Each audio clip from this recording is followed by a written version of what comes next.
So, so far we have seen physical methods, and today we are going to see about chemical methods. So, what are the chemicals which we use for the sterilization, which includes the alcohol, aldehydes, phenols, halogens, like that.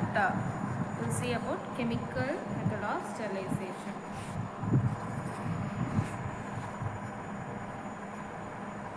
So coming to the chemical method of sterilization, so first one is foremost the alcohols. So we have seen definition for disinfectants, so chemicals which destroy the pathogenic bacteria from inanimate surfaces. Rather, it kills, it completely removes.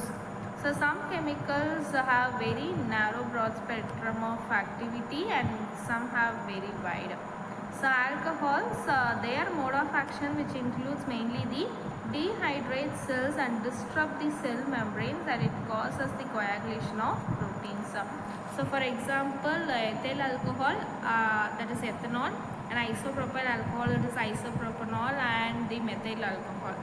So the application, majorly 70% of alcohol which can be used, and it is regarded as effective more than 100 degrees Celsius, 100%. So because while we using 100% of alcohol, it gets, the pores will not able to sterilize. While we using 70% of ethanol or 70% of propanol, the pores which gets open and it is very easy to sterilize that particle. So 70% of ethanol is very effective than 100%.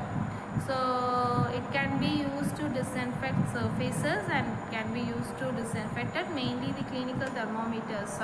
So I'll be seen in hospitals, many thermometers has been dipped in that alcohol solution, and it can be used to another person before sterilizing.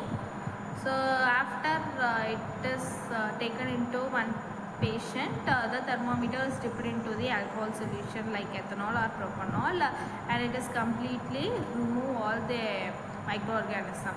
So this methyl alcohol or methanol which kills the fungal spores, and it is useful in disinfecting the inoculation wood. So I'll be using laminar airflow hood or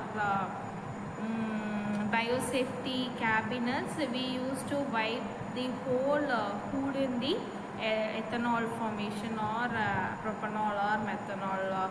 So mainly the disadvantages is skin irritant and it is volatile.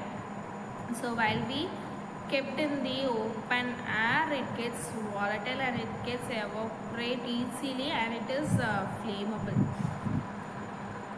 And coming to the aldehydes, so aldehydes, it acts through the alkylation of amino group and it probably damages the nucleic acid of that microorganism, and it kills all the microorganism includes spores. So while nucleic acid also destroying, obviously spores can also be destroyed.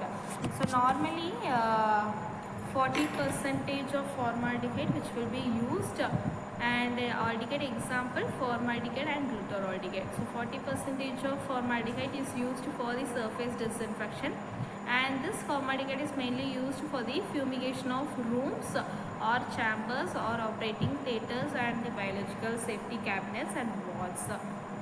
So it can be achieved by boiling formalin with paraformaldehyde or potassium formaldehyde, and the glutaraldehyde, 2% glutaraldehyde, it is mainly used to sterilize thermometers, cystoscopes, bronchoscopes, centrifuges and the anesthetic equipments. So 2% formaldehyde at 40 degrees Celsius for 20 minutes is used to disinfect wool. And the main disadvantages of using aldehyde compound, the vapors are irritating and it has poor penetration and it leaves non-volatile. So it does not evaporate easily. While we kept inside that incubator or laminar airflow hood or biological safety cabinet, so it cannot able to evaporate easily. Meanwhile, the surrounding part it gets disinfectant.